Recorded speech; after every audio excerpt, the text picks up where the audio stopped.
Paz do Senhor Jesus, igreja, tudo bom? Que maravilha estar com vocês aqui nessa live, nesse culto de quinta-feira, culto de estudo bíblico. Eu quero convidar você, esse momento, a entrar na presença de Deus. Vamos orar? Pai Santo, Pai querido, nós te louvamos, te engrandecemos, Senhor, por este momento, ao qual, Senhor, estamos envolvidos pelo Teu Espírito Santo, Senhor, unidos numa só fé, num só amor, num só Espírito. Porque apesar, Senhor, de estarmos distantes fisicamente um dos outros, nós estamos unidos no amor do Senhor. Que esse culto, meu Pai, venha para dirigir, meu Pai, os corações aflitos em meio a essa pandemia. Que possamos entender, meu Pai, o Seu propósito em nosso meio. Que possamos, Senhor, abrir a nossa mente, meu Pai, para o que está ocorrendo e pelo que aquilo que o Senhor ainda tem proposto para a Tua igreja, Senhor. Conduz agora, Espírito Santo, essas mensagens que vai ser dadas, Senhor, e tudo que vamos fazer aqui agora, que seja para a honra e glória de Jesus Cristo. Amém. Amém, igreja. Eu sei que já respondeu amém aí também, né? Estamos aqui com o pessoal do som me auxiliando, a diaconia, glória a Deus, né? Vamos abrir as nossas Bíblias no Evangelho de Lucas, capítulo 2, verso 1.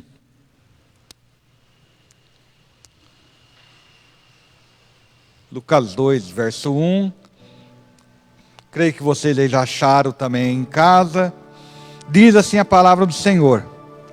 Naqueles dias, foi publicado um decreto de César Augusto, convocando toda a população do império para recensear-se. Quero colocar, irmãos, para vocês essa palavra, porque há algo que tem afligido muito as igrejas do dia atual, a palavra decreto. Estamos aqui isolados, estamos só nessa live de oração por causa de um decreto, né? Mas o tema que eu quero usar, hoje vou estar com uma pregação temática, e o nosso tema é decreto. O que fazer e como se portar. Como crentes, como igreja do Senhor, o que fazer e como se portar. E vemos que aqui realmente, como houve esse contexto de César Augusto, desse censo, esse decreto, vimos que esse decreto que César Augusto fez foi para ver como que andava o seu império. Quantas pessoas estavam sobre aquele domínio na região de Jerusalém. Então foi feito esse censo, ao qual levou o José, aí a sua terra natal em Belém, para estar sendo, para fazer esse censo como contagem da época. E nisso aí tudo foi necessário para quê? Porque a palavra de Deus, já havia um decreto que Deus tinha colocado, que o Messias nasceria em Belém, e seria descendente de Davi. A mensagem que eu ia fazer não era nem essa, eu estava falando com o irmão aqui da mídia, o Mateus, e a diaconisa aqui também, a Janaína, que a pregação seria outra, seria sobre Mateus 1, e lá fala o porquê. Que em Belém nasceria o Salvador, mas também vinha da linhagem de Davi, como José era da linhagem de Davi, né? E que nós podemos ver é que decretos sempre foram propostos com um fim, seja de paz ou seja de guerra. No nosso contexto atual, vemos vários decretos ocorrendo entre Mercosul, Europa, Euroásia. Esses decretos estão sendo feitos para quê? Para que haja uma unidade de paz. Mas também tem aqueles que se rompem com esses decretos e entram com um decreto de guerra, de conflitos, como nós vemos agora, os Estados Unidos com a China, que eu estava vendo numa reportagem de Biden com a China. decretando briga, contenda. Então nós temos que entender que sempre houve decretos, né? E hoje temos imperadores com seus decretos. Mas e a igreja? Como se porta diante disto? Como devemos agir diante dessas circunstâncias que estão assolando? Ora abre, ora fecha. E o Senhor me incomodou e me levou a viajar. Pois hoje nós vemos em várias igrejas certas manifestações contrárias à palavra de Deus, manifestações da qual que não regem de acordo com a nossa fé, esses decretos estão ocorrendo, apesar de estarmos isolados, não tem afligido a nossa fé. Prova disso que nós estamos nessa live aqui, com liberdade para pregar e levar a palavra ao seu lar. A única coisa que nós estamos impedidos é de ter essa reunião junta na congregação. É lícito seguir esse decreto? Como distinguir se um decreto é maligno ou se é em prol de uma sociedade, em prol do bem de todos?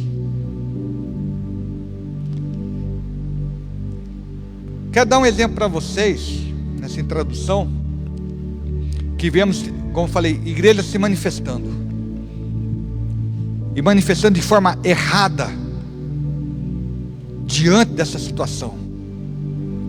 O Covid está aí, há uma grande pandemia instalada agora no pico dela. Quem passou por ela sabe o quanto é difícil. Mesmo que o sintoma seja leve, o nosso psicológico, o nosso emocional vira um caco. Eu tive uma prima que, graças a Deus, esses dias atrás, ontem melhor falando, saiu, foi extubada, não está mais em meio à respiração artificial e já está em casa. Conversando também, vemos que tem com uma outra colega que trabalha no hospital, falando do caos que está ocorrendo, porque o problema não é nem vacina, nem isso, é falta de insumo para entubar as pessoas. Não está tendo matéria para entubar as pessoas. Por isso que as pessoas estão morrendo. Às vezes umas pessoas falam que estão desligando os oxigênios. Não é que está desligando, gente. Não está tendo para todo mundo. Não está tendo para todo mundo. E eu vi uma live de um pastor reclamando que a igreja estava fechada, mas os ônibus lotados. Aí esse pastor teve a genialidade.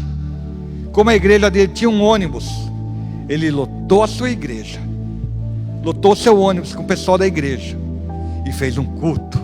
Oh, glória, né? Glória nada, meu irmão. Isso é astúcia de Satanás provocando algo horrendo dentro da igreja. Porque como nós somos, temos que obedecer certas leis, devemos colocar essas leis em prática, sem colocar o risco da igreja. Ele estava pensando no bem, pode ser o material do bolso dele, não na comunhão com os irmãos.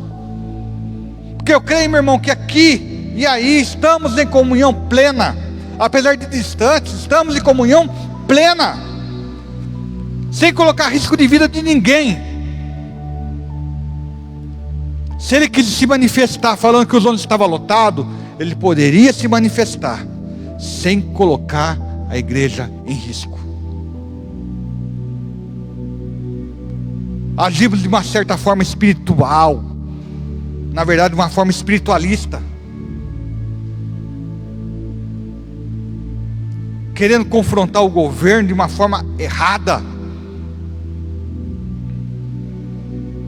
Outra coisa que eu vejo são protestos de trabalhos, falando que serviços essenciais.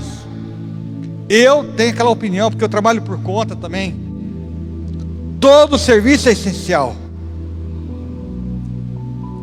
Todo serviço é essencial.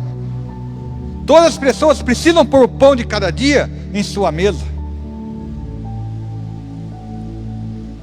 Agora, se é para fazer um lockdown, algo realmente que se feche esse contexto, realmente prepare o povo para poder ficar em casa. Os governos podiam arrancar as suas taxas de impostos, mas elas continuam vindo. O governo podia afastar um tempo ou parcelar taxa de água, de luz, podia negociar com essas empresas para auxiliar que fiquemos realmente em casa por meio desse decreto. Eles abrem mão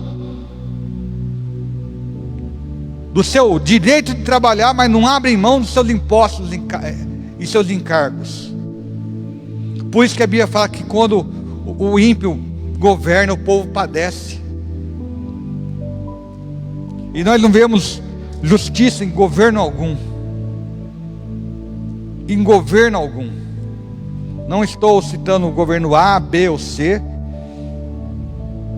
mas sabemos que também não estou apoiando A, B ou C, porque eu creio que a pandemia está aí. Nós devíamos realmente ter essas restrições como nós temos. Glória a Deus.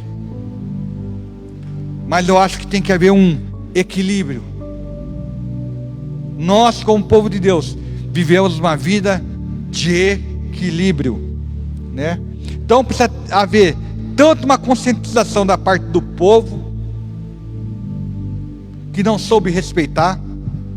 Minha esposa estava falando para mim hoje que teve uma moça que ela tinha a vizinha dela, foi lá e falou que a vizinha dela sempre fazia festas, isso e aquilo. Aí teve o caso do pai dela, o marido dela, uma coisa assim, e pegou a doença, e pegou de forma grave, e veio a óbito. Tem pessoas que só sentem a gravidade da situação quando perde alguém de perto, ou quando passa um susto.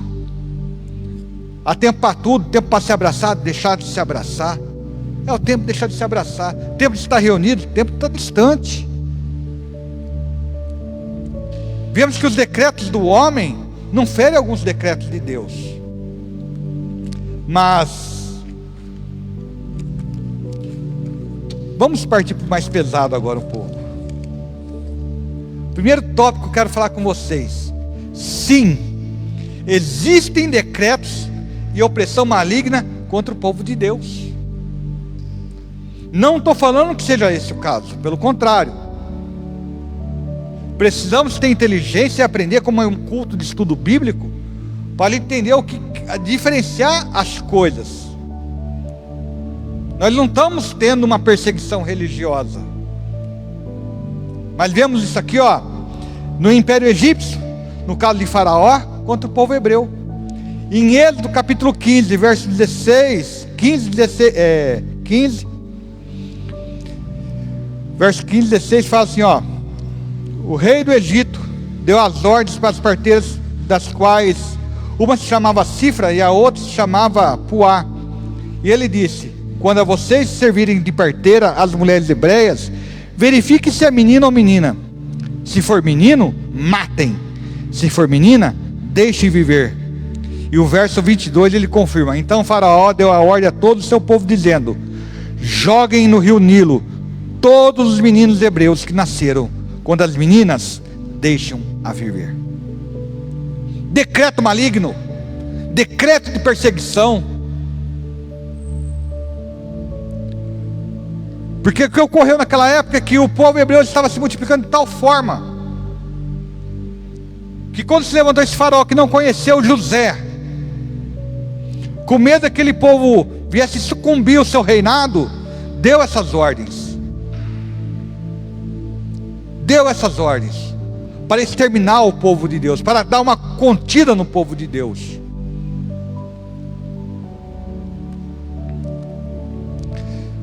Só que também temos que entender, irmãos, o decreto que Deus tinha dado para o povo de Israel não era viver para sempre no Egito.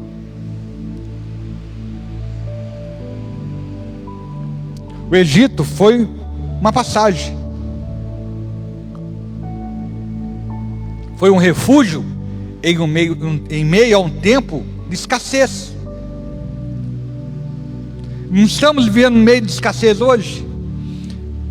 Temos nosso meio de refúgio? Temos. Aonde que é? O nosso lar.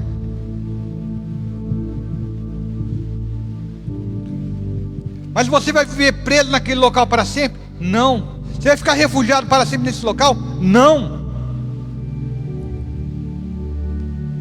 O tempo de escassez vai passar, mas nós temos que saber que Deus tem usado pessoas para abençoar você e a mim, para cuidar de nós. E por mais que tenha decretos malignos contra nós, Deus sempre há de trazer uma válvula de escape, um libertador. No caso aqui foi Moisés. Mas por que ocorreu isso com o povo? O povo estava lá no norte do Egito, terra fértil, dava em abundância. Só que eles esqueceram que o decreto que Deus tinha dado para ele não era o norte do Egito, era a terra que mana leite e mel, era lá em Canaã. Irmão, esse tempo de Egito vai passar, porque o decreto de Deus ainda está para nós, que chegaremos à nova Canaã. Sabemos que ficamos com a alma angustiada, abalada, mas Deus nos dá esse refrigério, aleluia. Ele nos dá essa certeza que, por mais que esse decreto venha para a morte, Deus nos traz vida.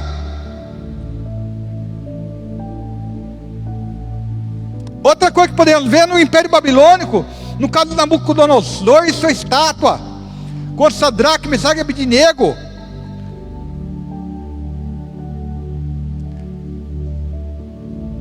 Quando eles chegaram diante daquela estátua, e a ordem foi dada, em Daniel 3, do verso 4 ao 6, que disse, nisto o arauto proclamou em alta voz, ordena-se a vocês, pessoas de todos os povos, nações, línguas, no momento que ouvirem o som da trombeta, da flauta, da harpa, da citara, da lira, da gaita de foles, e todo tipo de música, vocês se prostrem e adorem a imagem de ouro que o rei Nabucodonosor levantou. Quem não se prostrar e não adorar, será no mesmo instante lançado na fornalha de fogo ardente. Um decreto,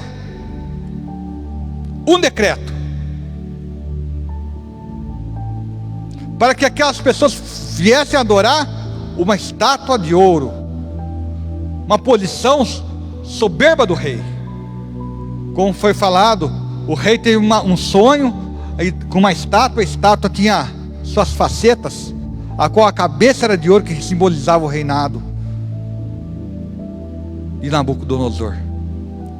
Mas ele querendo desafiar Deus, não aceitando aquilo que Deus decretou, ele colocou um decreto em cima, falando, não, meu reinado é do começo ao fim, da cabeça aos pés, puro ouro. Porém, quando aqueles homens de Deus tiveram aquela coragem de se levantar, não se prostrar, foram jogados na fornalha, mas quem estava com ele era o próprio Cristo. Meu irmão, por mais fornalha que esteja se levantando na sua vida aí, o Espírito Santo está contigo, Ele está te fortalecendo nesse momento, Ele que está te animando. Levante a cabeça, não se curve aos deuses dessa terra. Não estou pregando que nós temos que ir contra o governo, estou falando contra as hostes malignas deste mundo, porque esse mundo ainda jaz no maligno. A própria igreja primitiva sofreu forte perseguição, por não ceder aos decretos dos imperadores romanos, que é contra os preceitos de Deus. Nero tacou fogo em Roma, colocou culpa nos cristãos, colocou um decreto da primeira perseguição.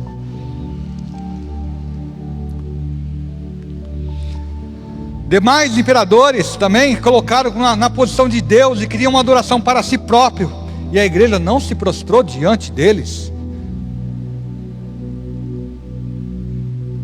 Isso é para ele termos de entender, gente, aprender a abrir o leque e entender o que é propósito maligno e o que não é. Nós, como cristãos, sempre sofremos com decretos que afrontam a nossa fé. E isso, irmãos, não é privilégio para antigamente, não. Dias de hoje, você vai na África, na parte do Oriente, irmãos que professam a nossa fé, a fé cristã, que Cristo, Jesus Cristo é o Senhor, são perseguidos e mortos como foram os primeiros cristãos. Tem um espírito de martírio. E hoje nós se doemos com qualquer coisa que ocorre dentro da igreja. E eu falo nós, irmãos, porque também me coloco no meio. Porque muitas vezes eu fiquei com dorzinha, achando que era isso ou aquilo. E ao invés de olhar para o autor e consumador da nossa fé, eu fui olhar para a vaidade humana. A igreja tem que estar preparada, irmãos, pois o anticristo e a besta ainda vai se levantar. E o que ele vai usar contra você e contra mim não serão forças bélicas no começo.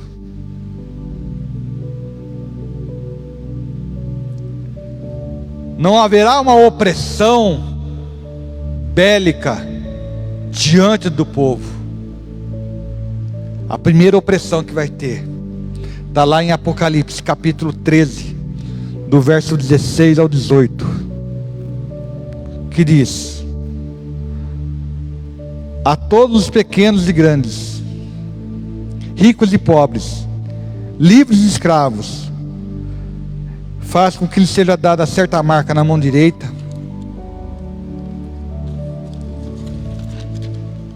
ou na testa, para que ninguém possa comprar ou vender, senão aquele que tem a marca e o nome da besta, ou o número do seu nome. Aqui está a sabedoria. Aquele que tem entendimento, calcule o número da besta, pois o número de ser humano, e esse número é 666. Esse número será levantado por um governo humano. Um governo humano. Satanás vai usar um governo humano. Se você acha que está difícil agora, igreja, ai daqueles que ficarem nesse momento. Se está difícil você comprar alguma coisa hoje, igreja, ai daquele. Você pode pagar R$500 num pacote de arroz. Você pode estar com esse dinheiro em mãos. Se você não tiver a marca da besta, você não conseguirá comprar. Esse decreto será levantado.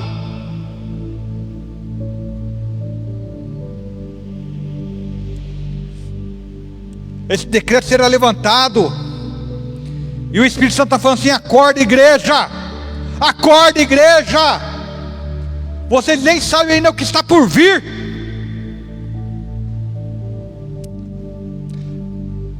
Mas o segundo tópico, quero falar que existe sim decretos a favor do povo de Deus, aonde Deus é exaltado e não o seu povo. Porque todo propósito que houve para vir a favor da igreja do Senhor, quem foi exaltado foi o Senhor, não foi a igreja, não foi o seu povo. O rei Dário foi a favor do povo judeu e a reconstrução do templo. Está lá em Esdras 6, do 1 ao 12. Eu vou ler só o 12 para a gente poder entender como pano de fundo. Deus, pois que fez habitar ali o seu nome, derrube a todos os reis e povos que estenderem a sua mão para mudar o decreto e para destruir esta casa de Deus que está em Jerusalém. Eu, Dário, baixei o decreto com diligência e se faça.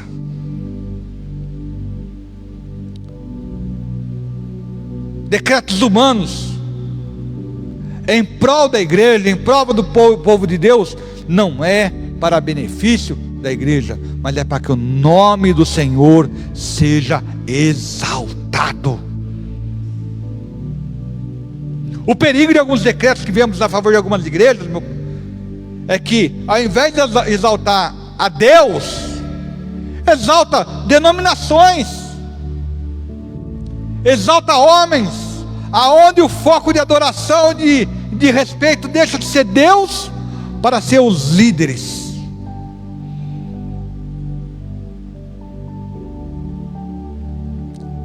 Precisamos entender isso aí, igreja, que Deus está falando, que tudo que Ele fazer daqui para frente, a favor de você e a mim, como igreja, não é porque somos merecedores, é para que Ele seja exaltado na sua e na minha vida. Poderia falar de vários decretos aqui.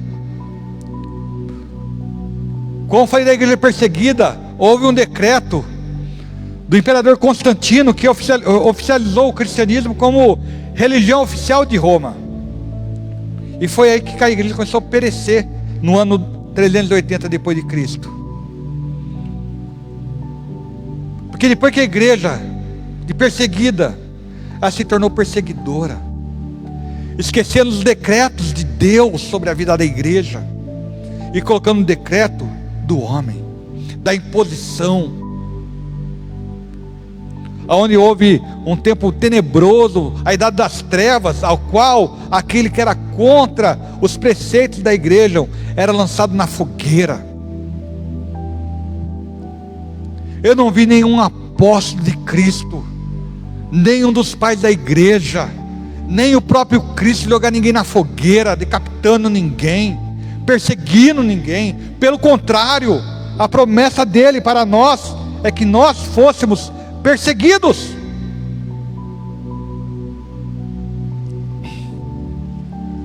Se somos perseguidores, há algo errado na igreja. A igreja perdeu seu foco diante de Deus. Você é para ser agente de milagre, agente salvador, não condenador. Porque o acusador é o diabo, não somos nós.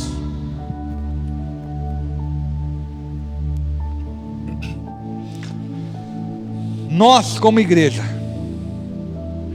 vencemos todo o decreto maligno com as armas que Cristo nos deu, com oração e intensa busca. Esse tempo que Deus está nos dando, pessoal, é para que nós venhamos se dedicar cada vez mais em oração e em busca, em alimento que nos fortalece a triunfar para a glória de Deus. Deixa minhas considerações finais. Não gosto de falar de conclusão, porque realmente não estou concluindo nada, estou dando os últimos tópicos. A igreja não deve temer decretos de governos humanos, pois os governos humanos e os decretos humanos são passageiros. Falei do decreto a favor da igreja de Dário, continua, caiu. Decreto de Faraó, continua, caiu. Aonde está o decreto do rei Nabucodonosor? Caiu. Como tantos outros decretos que foram contra a igreja, que foi contra o povo de Deus, caíram.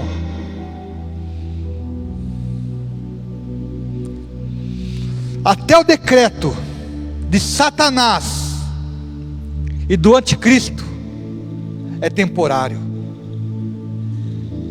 Aquele decreto de morte no Jardim do Éden, que eu gosto de falar demais disso, que nós fomos destituídos da glória de Deus, se tornamos pecadores, caiu, porque Cristo da cruz nos trouxe um novo decreto, ao qual nós somos vivos e restaurados pelo decreto de Deus Altíssimo, desde lá do Jardim do Éden, aonde o filho da mulher, a descendente dela, pisou-lhe na cabeça da serpente, e esmagando-a e trazendo vitória.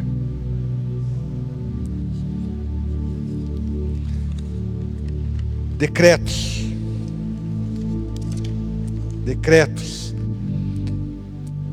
Todos são passageiros. Não devemos temer com o que nos ocorrerá neste mundo. Jesus mesmo nos alerta em Mateus 10, 28. Olha que ele fala: não temam os que matam o corpo, mas não podem matar a alma. Pelo contrário, temam aquele que pode fazer perecer no inferno tanto a alma como o corpo. Quem você tem temido hoje, igreja? Teu temor está na situação financeira? Ficamos preocupados, com certeza.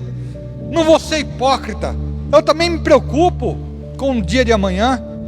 Mas Jesus me ensinou que quando nós colocamos na nossa vida, buscamos o reino dos céus e a sua justiça, e essa justiça, irmãos, não é aquela justiça humana, é essa justiça divina que nos deixa de ser pecadores para sermos santificados. Nós não devemos temer nada que pode acabar com esse corpo, com essa carcaça mortal. Hoje eu entendo porque os apóstolos de Cristo, as igrejas primitivas, os primeiros mártires, não tinham medo de enfrentar leões, espada. Por isso que hoje eu vejo que quando Paulo fala: quem nos separará do amor de Deus? Será angústia, tribulação, fome, nudez, perigo ou espada? Poderes, potestades, nada poderá nos separar do amor de Deus que está em Jesus Cristo. Esse é o decreto que Cristo deixou para sua e para a minha vida. Porque mesmo que esse corpo corruptível vá, meu coração, minha alma está entregue naquele que pode me ressuscitar, me levando para o reino eterno de sua glória. Isso que nós temos que fazer como igreja do Senhor. A igreja deve temer os decretos de Deus, que esses sim, os decretos de Deus são irrevogáveis. Primeira coisa que eu vejo no decreto de Deus é ter sua vida restaurada pelo sangue de Cristo Jesus, como diz em Efésios 1:17. Nele temos a redenção por meio do seu sangue, o perdão dos pecados, de acordo com as riquezas da graça de Deus. O nosso Deus é rico em graça. O nosso Deus é rico em graça. E essa graça se manifestou no seu amor, ao qual Cristo veio como Cordeiro Santo, se derramando, porque Ele se deu. Ele fala: a minha vida eu dou, ninguém a tira. Por isso, hoje, somos perdoados.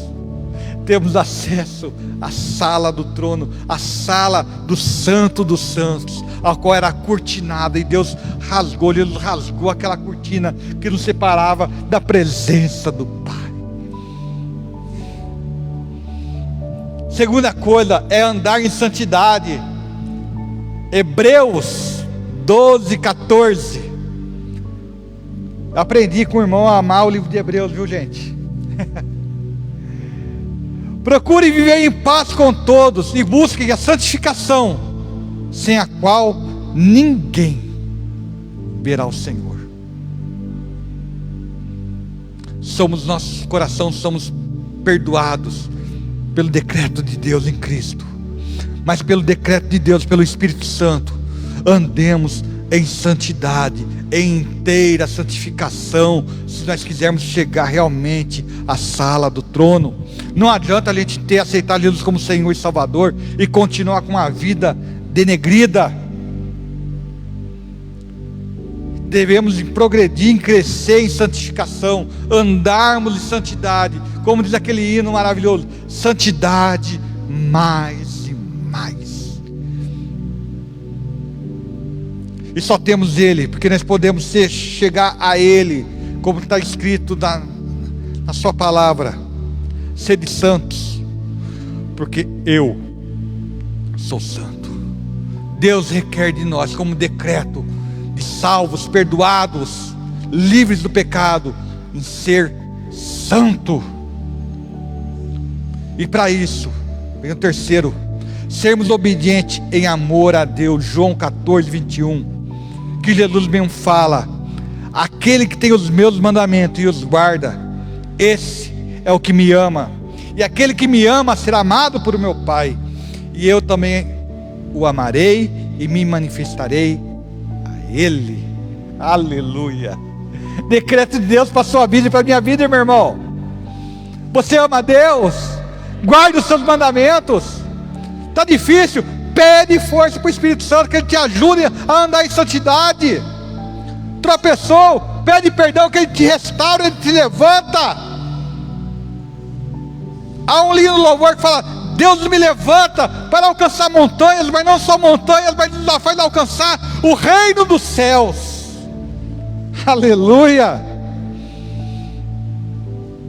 Existem vários outros decretos que eu poderia estar falando aqui, muito mais decretos que Deus tinha nos dado, mas eu quero alertar você, igreja, que os mesmos decretos de promessa de uma vida eterna, Deus também decretou um decreto de condenação eterna. Por isso eu falo para você, meu irmão, agora é a hora do momento de você estar orando, jejuando, buscando para aqueles que ainda você querem, que conhece a Cristo, porque o decreto do inferno também é real, ele é vivo. É gostoso falar da salvação de Deus, é gostoso falar do reino de Deus, do seu reinado em glória, de poder, de alegria, de gozo, mas também é essa triste realidade que Deus decretou, que aquele que não crê já está condenado. E esse crer não é acreditar que Cristo existe. Quem Tiago fala: você crê que Deus é Senhor, que Jesus Cristo é Senhor? Faz bem. Até os demônios temem, tremem diante desse nome. O grande dia do Senhor está próximo. Deus decretou que Ele voltará com poder e glória. Mas Jesus também decretou o quão terrível. Ansiamos com grande alegria, mas Ele fala: o quão terrível será o dia do Senhor. E que Deus nos ajude nessa jornada. Vamos orar? Pai Santo, Pai querido, em meio a tantas palavras, tantos decretos que ocorrem no dia a dia, Senhor, que a Tua igreja venha estar mais atenta aos decretos do Senhor, meu Pai, agir de forma santa, agir, meu Pai, de forma correta, exemplar em meio à sociedade, Senhor, sendo realmente luz para este mundo e não motivo de escândalo, de tropeço. Que a sua misericórdia, meu Pai, alcance a vida de cada um neste instante, Senhor, para que as pessoas possam sentir realmente o bom perfume de Cristo através de nossas vidas. Senhor, eu quero começar por mim, meu Pai. Molda o meu coração, Senhor. Tira as arestas daquilo que me faz, que me impede, meu Pai, de realmente mostrar a sua imagem e semelhança para essa população tão carente de amor. E esse amor que eu falo, Pai, não é um amor humano apenas, mas sim realmente um amor interno e expresso, meu Pai, pelo meio do Espírito Santo, da salvação em Cristo Jesus. O amor de Deus tem que estar nessas pessoas, Senhor. As pessoas precisam experimentá-la, Senhor, de uma forma viva. É muito fácil falar desse amor, meu Pai, mas nos ensina a demonstrá-lo, Senhor, a mostrar, meu Pai, a vivê-lo, esse amor, de forma viva e eficaz, Senhor.